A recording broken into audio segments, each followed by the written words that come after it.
इस वक्त की दोस्तों तमाम बेहद ही बड़ी खबरें आप लोगों के लिए लेकर के आए हैं। पहली बड़ी खबर में आप लोगों को बताएंगे महाराष्ट्र में सरकार को बर्खास्त करने की मांग तेज हो गई है। बहुत बड़ी खबर आ रही है दोस्तों, विस्तार से जानेंगे।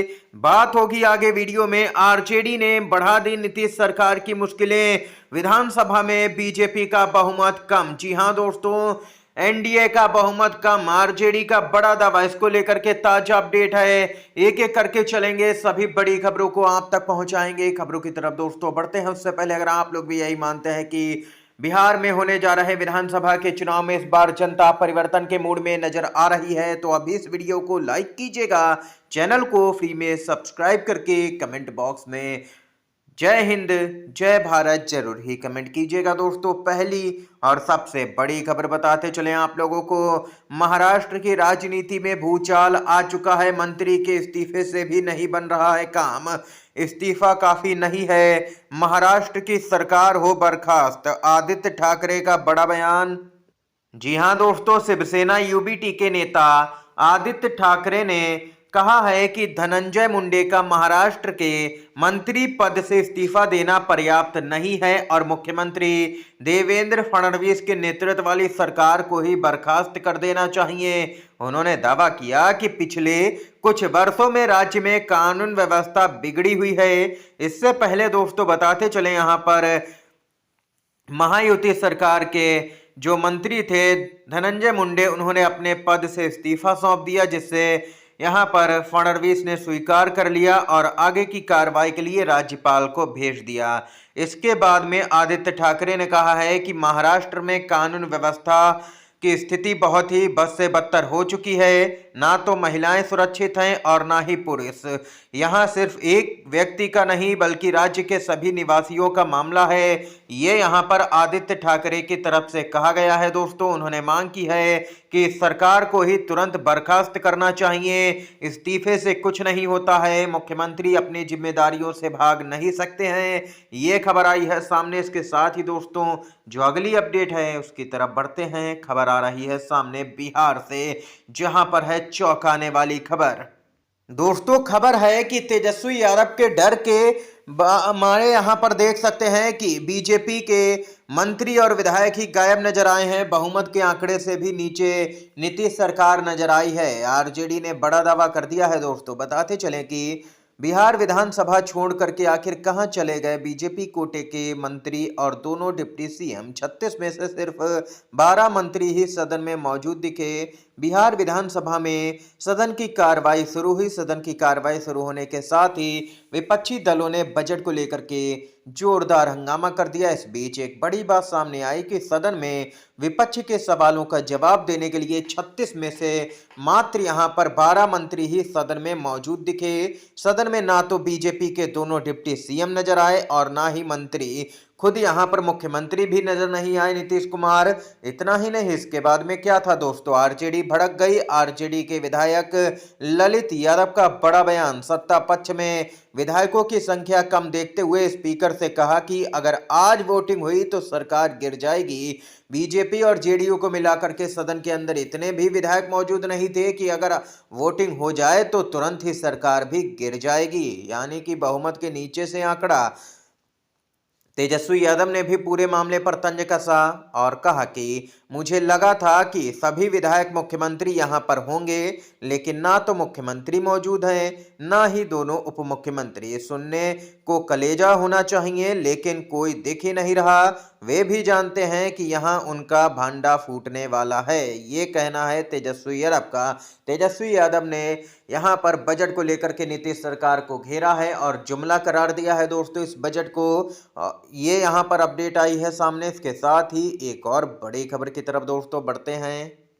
केंद्र की मोदी सरकार आरटीआई को कमजोर करने की कर रही है बड़ी तैयारी। जी हां दोस्तों, बताते चलें आप लोगों को, यहां पर खबर आ रही है जब केंद्र में यूपीए की सरकार थी, कांग्रेस पार्टी की सरकार थी, तो यहां पर आरटीआई लागू किया गया था। इससे किसी भी विभाग या सरकार से जुड़ी जानकारी प्राप्त की जा सकती है। लेकिन जब से केंद्र की मोदी सरकार आई है तब से आरटीआई को लगातार कमजोर किया जा रहा है।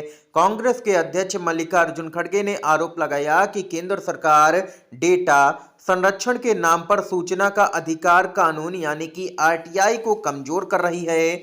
बताते चलें, उन्होंने यह भी कहा है कि कांग्रेस आरटीआई को कमजोर नहीं होने देगी और ऐसे प्रयास के खिलाफ संसद से सड़क तक आवाज उठाएगी। राज्यसभा में नेता प्रतिपक्ष खड़गे ने सोशल मीडिया प्लेटफॉर्म एक्स पर पोस्ट किया, एक तरफ भ्रामक प्रचार और दुष्प्रचार में भारत पिछले वर्षों से शीर्ष स्थान पर आ रहा है, दूसरी तरफ मोदी सरकार कांग्रेस यूपीए के द्वारा लागू किए गए सूचना का अधिकार कानून को डेटा संरक्षण कानून लाकर के कमजोर करने पर तुली हुई है।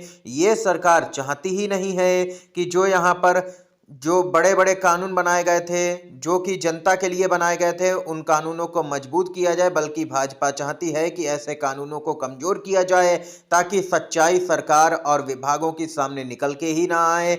ये यहाँ पर जोरदार हमला दोस्तों कांग्रेस पार्टी ने किया है मोदी सरकार पर। इस बीच जो अगली बड़ी खबर है बताते चलें, आकाश आनंद यूपी में यहां पर हलचल तेज है। आकाश आनंद को लेकर के समाजवादी पार्टी ने यहां पर बड़ा बयान दे दिया। जी हां दोस्तों, आकाश आनंद को समाजवादी पार्टी से खुला ऑफर मिल गया है। बीएसपी से बाहर किए जाने के बाद सपा के विधायक प्रदीप यादव ने दे दिया खुला ऑफर। बोले, आकाश आनंद का समाजवादी पार्टी में स्वागत है, अगर वह सपा में आना चाहें तो हम उनका स्वागत करते हैं, हम उनके लिए अखिलेश यादव से बात कर सकते हैं। प्रदीप ने आगे कहा कि बीजेपी के दबाव में मायावती ने आकाश आनंद को पार्टी से बाहर कर दिया है। बताते चलें, मायावती की पार्टी के ना तो कोई विधायक है ना ही कोई सांसद है। मायावती की पार्टी ना तो चुनाव मजबूती से लड़ती है, बस यहां पर भाजपा को फायदा पहुंचाने के लिए जो भी इंडिया गठबंधन की तरफ से प्रत्याशी उतारा जाता है वैसा ही बिल्कुल ही प्रत्याशी उतार दिया जाता है। बीएसपी की तरफ से अगर मुस्लिम है तो मुस्लिम, और अगर किसी जाति विशेष का है तो जाति का भी बीएसपी की तरफ से उतार दिया जाता है वैसा ही प्रत्याशी, ताकि इंडिया गठबंधन के वोट काटे जा सके जिसका सीधा फायदा बीजेपी को हो। ऐसा यहाँ पर बीजेपी इसी रणनीति पर देख सकते हैं कि बीएसपी काम कर रही है बीजेपी के लिए, ये साफ तौर पर पता चलता है दोस्तों। सोशल मीडिया पर लोग यहां पर बीएसपी को बीजेपी की बी टीम भी कह रहे हैं। आप लोगों की क्या कुछ राय है बताइएगा कमेंट बॉक्स में बीएसपी को लेकर के। इसके साथ ही एक और बड़ी खबर की तरफ दोस्तों बढ़ते हैं। दोस्तों, आर्थिक मोर्चे पर एक बार फिर से मोदी सरकार की पोल खुल चुकी है। एक के बाद एक बैक टू बैक रिपोर्टें सामने निकल के आ रही हैं। इस रिपोर्ट में चौंकाने वाले दावे किए गए हैं, जहां एक तरफ शेयर बाजार का बुरा हाल है, लाखों करोड़ रुपए डूब चुके हैं निवेशकों के। इस बीच यहां पर देश में महिलाएं सोना गिरवी रख करके कर्ज लेने को मजबूर हैं। ये बात नीति आयोग की रिपोर्ट में सामने निकल के आई है। जी हां दोस्तों, वही नीति आयोग जो मोदी सरकार के अंडर ही काम करता है। 2024 में देश की महिलाओं ने जो कर्ज लिया है उसमें सबसे बड़ा हिस्सा गोल्ड लोन का है, 38% का। सोचिए, देश की महिलाओं को अपने गहने गिरवी आखिर क्यों रखने पड़ रहे हैं। अब इसको भी आप लोग समझिए, 100 करोड़ लोगों के पास में जरूरी खर्चों के लिए पैसे नहीं हैं। भारत के बेरोजगारों में 83% युवा हैं, यानी कि 100 में से 83 युवा बेरोजगार हैं। आज के समय में बेरोजगारी चरम पर है। अब पैसे नहीं हैं लेकिन जरूरतें हैं, खर्चे हैं, इसलिए लोग घर चलाने के लिए कर्ज लेने को मजबूर हैं। कर्ज लेने के लिए सबसे आसान है महिलाओं के गहनों को गिरवी रखना।